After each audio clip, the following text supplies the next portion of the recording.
One में लगी भयंकर आग की तरह घर में यह समाचार तुरंत फैल जाता है कि समर प्रभा से नहीं बोला। घर के सभी लोग अपनी अपनी तरह से पूछताछ करते हैं कि क्या हुआ, कुछ खास बात हुई। समर चुपचाप रहता है।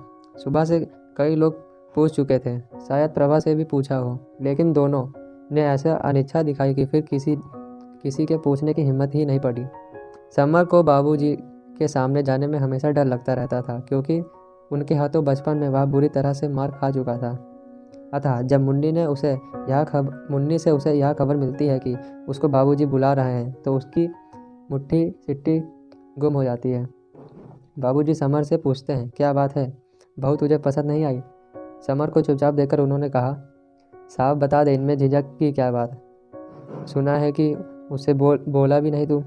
बाबूजी ने समर को समझाते हुए कहा, यह तो माना कि तुम्हारी शादी करने की इच्छा नहीं थी, किंतु अब तो वह इस घर में आ गई है। बेटा जो हो जाता है उसे निभाना पड़ता है। पिता के पास से लौटकर समर अपने पढ़ने की कोठरी के दरवाजे पर बैठा निरुद्देश सा जाने क्या क्या सोचता रहा। तभी भाभी ने आकर उसकी वैवाहिक स्थिति पर व्यंग किया। समर भाभी से प्रभा के घमंड की चर्चा करता है। भाभी ने कहा कि प्रभा को अपनी खूबसूरती और पढ़ाई का गुमान हो तो है।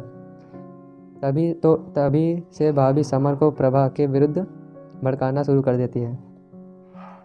अतः वह प्रथा आई जिसमें प्रभा को पहली बार खाना बनाना था। भाभी इस पर भी व्यंग करती है और कहती है कि समर के भैया बताते हैं कि प्रभा बहुत अच्छा भोजन पकाती है। रात को फिर अम्मा, बाबूजी, भाभी और मुन्नी उसे प्रत्यक्ष व परोक्ष रूप से समझाने की कोशिश करते हैं कि जिसके साथ भावरे डालकर लाते हैं उसी के साथ किसी न किसी प्रकार का निर्वाह करना चाहिए। समर अपनी भाभी से बातें कर रहा होता है कि तभी प्रभा उसके पास दूध लेकर आ पहुंची। भाभी को नीचे बुलाया जा रहा था तो वो नीचे चली गई। प्रभा दूध लेकर किवाड़ की ओट पे खड़ी रही और समर सोच रहा था कि प्रभा उससे माफ़ी मांगेगी और दूध पीने का आग्रह करेगी। प्रभा ने कुछ नहीं कहा तो समर लापरवाही से कमरे से बाहर निकल आया। उसे पीछे से प्रभा की धीमी पुकार सुनाई दी, सुनिए। पर समर ने पीछे मुड़कर भी नहीं देखा और पिछली रात की तरह खुली छत पर सो गया। उस रात उसे दो निर्णय लिए। एक तो यह कि प्रभा उससे अपनी ओर से बुलाए या ना बुलाए, वह नहीं बोलेगा, और दूसरा, वह खूब ध्यान से पढ़ेगा। दूसरे दिन सुबह प्रभा ने पहली बार खाना बनाया। रस्म और परंपरा के अनुसार वह सबसे पहला समर को ही खाना था। खाना परोसते समय समर को प्रभा के हाथों को देखने का अवसर मिला और उसे लगा कि प्रभा के हाथ गोरे हैं और उन पर मेहंदी रची हुई है। प्रभा ने हाथों में अंगूठी, सोने व कांच की चूड़ियाँ के साथ रिस्ट वॉच भी पहनी हुई थी।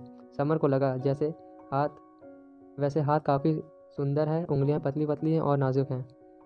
प्रभा के परोसे भोजन को खाने के लिए जैसे ही समर ने प्रथम ग्रास तोड़कर उसे दाल में डुबोकर खाया तो वह ओ करता हुआ बाहर भागा और खाया हुआ एकमात्र कौर उगल दिया। दाल में बहुत अधिक नमक था। इस घटना से घर में कोहराम मच गया। संयुक्त परिवार का प्रभाव दिखाई देने लगता है। भाभी की टिप्पणियाँ शुरू हो जाती हैं। अम्मा अपना चिर परिचित दहेज का राग आलाप करते हुए ताने कसने लगती हैं। दूसरे दिन प्रभा के भाई आए और उसे मायके ले जाते हैं।